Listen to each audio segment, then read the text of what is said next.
Bienvenue donc dans ce nouveau module de présentation des attributs et caractéristiques. Donc, pour présenter cette partie, c'est une composante qui est, on va dire, un petit peu plus fine par rapport au fonctionnement classique des fiches produits, car en effet, c'est ce qui va vous permettre de proposer des produits variables. Je reprends encore une fois mon exemple précédent, à savoir l'exemple des smartphones, pour bien vous l'imager. Donc, ce qu'on appelle ici un attribut, à la différence d'une caractéristique, un attribut, c'est quelque chose qui va avoir une notion de variation sur une fiche produit et qui aura un impact sur son poids, sur son prix final. À l'inverse d'une caractéristique qui, elle, va être purement informative pour le client, mais qui va fonctionner de manière analogue. Donc un attribut, je reviens donc sur le smartphone, j'ai un produit de type smartphone qui va se décliner en capacité, donc 64 Go, 128 Go, 256 Go par exemple, et qui va se décliner également en couleurs, noir, blanc, rouge.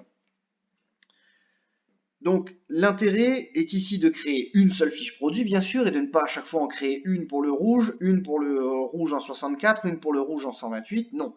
Ici, on va vous créer des variations. Ces variations, vous les réassocier sur la fiche produit du smartphone, puisque c'est une référence, hein, bien sûr, et vous le ferez varier.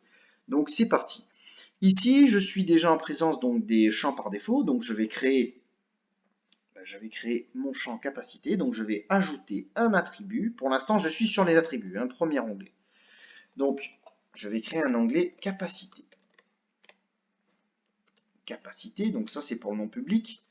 C'est simplement ici, c'est ce qui sera affiché dans votre menu de sélection. Donc vous pouvez avoir deux noms différents, mais enfin, ça n'a pas vraiment de sens dans la mesure où ce ne sera pas très lisible. Type d'attribut. Donc le système vous demande, est-ce qu'il présente une liste déroulante, un bouton radio ou couleur et texture? Je pense que vous avez déjà vu les listes déroulantes. Je vais ici vous mettre les boutons radio. Ce sont rien de plus que des boutons dans lesquels on coche la variante que l'on veut, mais de cette manière, vous aurez une visibilité sur toutes les fonctionnalités. J'enregistre.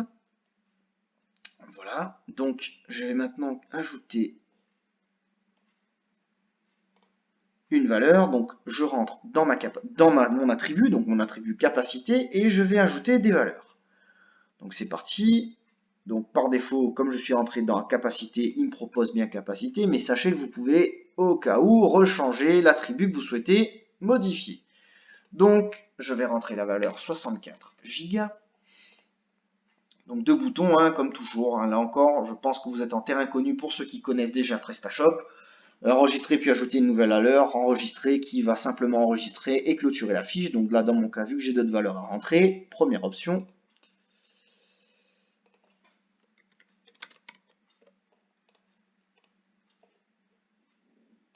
Et mon petit dernier, je n'irai pas plus loin.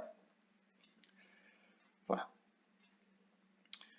Donc, j'ai créé trois valeurs que vous allez retrouver ici. Donc, il vous indique le nombre de valeurs disponibles dans votre capacité, dans votre attribut. Donc, pour l'attribut capacité, j'ai bien mes trois valeurs. Donc, je peux bien entendu revenir ici, les éditer. Je peux déplacer l'ordre si je veux que dans le menu déroulant ou dans l'ordre d'apparition, je veux d'abord une référence plutôt qu'une autre. Donc là, en l'occurrence, ça me semble pas mal. Donc le fonctionnement est simple, hein. Simplement avec la souris, hop, vous faites glisser de cette manière et reglisser de la même manière. Alors avant de vous montrer sur la fiche produit comment ça va se traduire, je vais juste vous présenter les attributs de type couleur, voilà, de façon à ce que vous sachiez ce qu'il en est. Donc là on est sur des attributs de type couleur, je vais donc en ajouter un. Vous verrez que la petite différence bien sûr, donc hein, bien sûr ça ne change pas, on indique toujours la couleur que l'on veut et on va indiquer avec son code exa par exemple ou avec le curseur ce que l'on veut afficher pour qu'il crée une pastille de la couleur indiquée. Petite remarque, vous pouvez également indiquer des textures si vous proposez des produits qui ont des dégradés de couleurs ou qui ont un aspect qui n'est pas lisse. Exemple, vous avez des portefeuilles cuir grainés qui sont disponibles en noir grainé, en marron grainé, bien entendu. Peut-être me mettre une petite image représentant bien le motif avec la couleur, donc en allant chercher bien sûr ce qui nous intéresse, sera beaucoup plus parlant qu'une couleur lisse. Voilà pour cette partie. Je vais annuler la modification, mais de cette manière, vous aurez bien vu la différence avec les attributs de couleur. Les attributs de taille, pour leur part, donc ici, si je ne dis pas de bêtises, nous étions sur un attribut de type liste déroulante. Voilà, donc comme ça, vous avez vu la création ou la modification d'un attribut de chacun des types proposés par le système. Avant de passer à la fiche produit, je vais vous montrer au niveau des caractéristiques le fonctionnement. C'est exactement pareil. Il n'y a pas de différence de logique en termes de création d'une caractéristique, c'est-à-dire d'abord on crée une caractéristique, ensuite on crée une valeur. La principale différence est que les caractéristiques ont un but purement informatif sur votre fiche produit.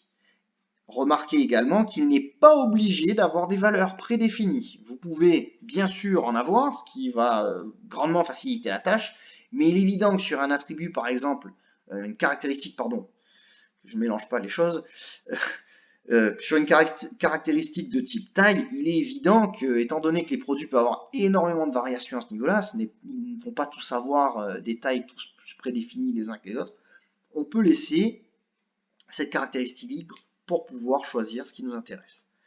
Donc, je vais rajouter simplement une valeur de caractéristique de façon à ce que vous puissiez voir.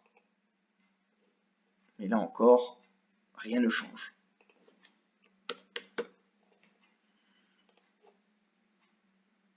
Parfait. Je fais donc un rapide retour sur la fiche produit sans m'attarder en explication puisqu'il y a un module dédié à la fiche produit. Donc en avant, je vais prendre cette fois-ci un autre produit et je vais aller directement, donc c'est bien un produit à déclinaison bien sûr, donc les caractéristiques, vous allez les définir ici. Donc, ajouter une caractéristique, vous choisissez parmi celles que vous avez déjà créées. Donc c'est parti. Frame size, bon bien entendu ça n'a aucun sens ici, mais de façon à ce que vous puissiez voir. Taille, donc il n'y a pas de valeur prédéfinie, et ici je vais rentrer 120 cm, ce qui est totalement fou pour un calepin, mais c'est bien encore une fois pour imager. Donc pour les caractéristiques, ça se détermine clairement en première page. Les déclinaisons qui vont avoir donc un impact. Ce que je vais faire, je vais toutes les supprimer.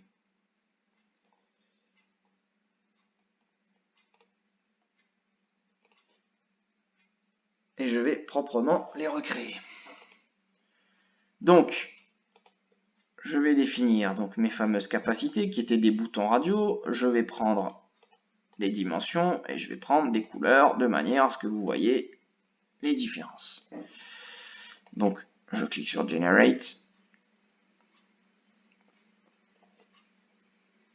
Et comme expliqué sur la fiche produit, chaque déclinaison, chaque possibilité de déclinaison peut avoir un impact sur le prix final de votre produit en termes de prix, de façon à vraiment le faire varier si vous avez des produits comme un smartphone bien sûr qui va forcément changer de tarif si on choisit une version 64, 128 ou 256. Par défaut, je vais laisser ma première version, je vais dire que celle-là est à 10 € de plus, que celle-là est à 20 € de plus. Et bien entendu, je fais plus ou moins pareil pour chacune d'entre elles. Voilà, je me suis trompé, donc la logique c'était plus 10, 20, donc 0, 10, 20, 0, 10, 20. J'aurais peut-être pas dû faire autant de déclinaisons. Bref. Les quantités, donc là pareil, je vais définir mes quantités pour chaque variation possible, de manière à ce que le client puisse commander le produit et avoir une décrémentation des stocks correcte, bien sûr. Donc c'est parti, je vais enregistrer ma fiche. Et je vais donc visualiser ma fiche produit pour voir ce qui a été ajouté. Voilà, donc attribut couleur, donc sans surprise, donc c'est les petits macarons qui vont proposer les couleurs. Donc comme je l'ai expliqué, l'image se modifie en allant dans la caractéristique et en lui associant l'image correspondante, hein, encore une fois, mais je ne vais pas m'y attarder puisque ce n'est pas le but de ce module. Voilà, donc les couleurs, les dimensions que vous allez pouvoir faire varier, et bien sûr les capacités qui sont des champs radio. Donc la différence, c'est simplement que vous avez des champs qu'il vous suffit de choisir. Voilà. Donc vous remarquez le prix qui change selon les paramètres que j'ai indiqués. Voilà donc pour le fonctionnement des caractéristiques et attributs, partie relativement importante si vous avez des produits à variation bien sûr, et qui dans les versions précédentes étaient quand même beaucoup plus complexes à mettre en œuvre. Je trouve que là-dessus l'équipe de PrestaShop a énormément amélioré le fonctionnement et l'ergonomie de la gestion des déclinaisons. J'en profite désormais pour revenir donc sur la partie marque et fournisseur, qui est un petit peu analogue à ce qu'on a vu sur les catégories, puisque c'est ce qu'on va retrouver sur les fiches. Donc ici, vous allez pouvoir créer vos marques.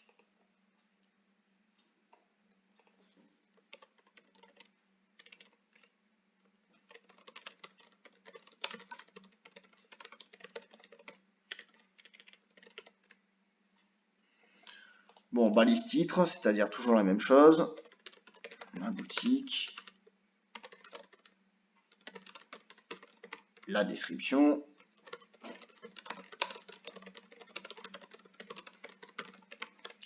Et mes mots-clés. Bien entendu, si elle est activée. Et enfin, un petit logo. Généralement de format carré. Libre à vous de l'aménager. Que voici. Une fois que cette marque est créée, je peux l'associer à ma fiche produit en allant dans l'onglet marque sur la partie essentielle.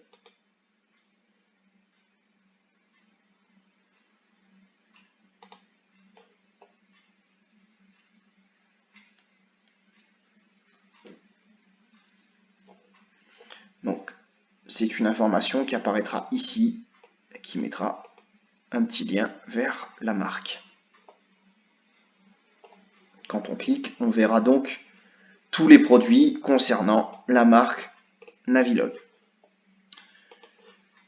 Très bien, c'est tout pour ce module. Merci de votre attention. Vous disposez maintenant de tous les éléments principaux au fonctionnement des fiches produits, de leurs caractéristiques et attributs, et bien entendu des catégories à partir de ce module.